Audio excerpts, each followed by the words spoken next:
Hey everybody, welcome back to another Jackson Jet Setting hotel tour. Today we've got two hotels in this video, both during our trip in New York City. The first is going to be the Time. It's located in Times Square. It was a really good deal on cash for our over 10-day stay in the city. So for part of the stay, we stayed here. Globalist with Hyatt, so we did get free breakfast each morning down in Serafina. They allowed us to grab some to-go here. Not too extensive of a menu, but a very delicious avocado toast I ordered each morning. When I arrived at the hotel, they were hosting their happy hour, which they have each evening for about 1 hour. Free cheese and wine, can't complain about that. Up on the 4th floor, I believe, is the gym, which is not very big, so do not come here if you're expecting a sumptuous gym, but they do offer a free gym membership at a nearby fitness club. We used a suite night award to upgrade to a larger suite because we were traveling with our son on this trip. And unfortunately, after the first night, we just realized that the noise in this room was just too much. And the hotel was really nice and found us a different accommodation in the Time. It wasn't a suite, but they refunded the suite night award. So really great service, just dealing with sort of our sleeping woes here. So they did a really good job of handling all that. But if you can deal with the noise, it's a decent room size for New York, at least. The mini fridge was filled with items that you could buy. So that was a little annoying because we did have a lot of to-go items that we wanted to keep cool that we didn't finish. It is a true suite, though. It's a separate living room, all sliding doors within the suite, which was a little annoying. Just feel like you don't get that true noise cancellation from these sliding doors. Closet setup was a little strange too. You had these glassed-in closets, but they're making do with the space that they had, and it did feel like a modern room, at least. This is a great hotel to stay at in the theater district. Right next door was the Book of Mormon Theater. You have a king bed here. So this is a great room for two people. I would say sharing with a third kid in a pack and play was doable, but the bathroom itself pretty small. And then the thing I hated the most here were no doors on the shower. You had the European style shower. So it was difficult to keep warm in the shower. I just wish that here in America, we would keep those doors on those showers. Another weird thing about this hotel were the televisions that were inside these mirrors. So we were trying to watch the US Open and just didn't provide a great viewing experience. And the windows, if they're not too dirty, provide some views of Midtown Manhattan. Sugarfish there for delivery and Joe's Pizza nearby. And that takes us to our second hotel of the trip, which was the Andaz Fifth Avenue. This is my third time staying here. It's one of the first hotels that I ever stayed at with points with Hyatt back in the Gold Passport days. It's right across the street from the very famous New York Public Library. And it's just a very swanky, I would call it maybe a 4-star, 4.5-star hotel. Really incredible service in here, a nice kind of hidden lobby. It's one of the first Andaz's that ever premiered. So it's just a good reminder of where the brand Hyatt has really gone.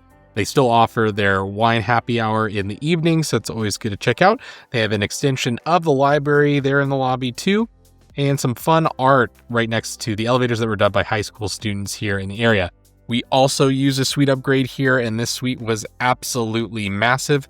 They ended up giving us one that I think was ADA. Normally not a big deal, but there was no door to the bathroom, and with a toddler running around, it's kind of nice to keep some of the bathroom shut off from him so he doesn't break anything.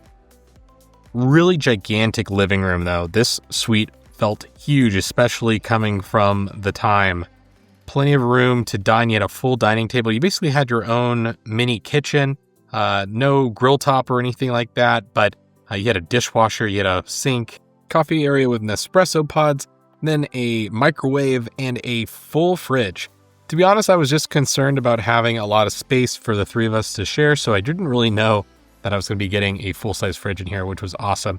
The thing I will note, though, is I did expect it to be a true two-room suite with a door separating the living room from the bedroom. Unfortunately, that wasn't the case, and none of the suites at the hotel feature that, so just something to know.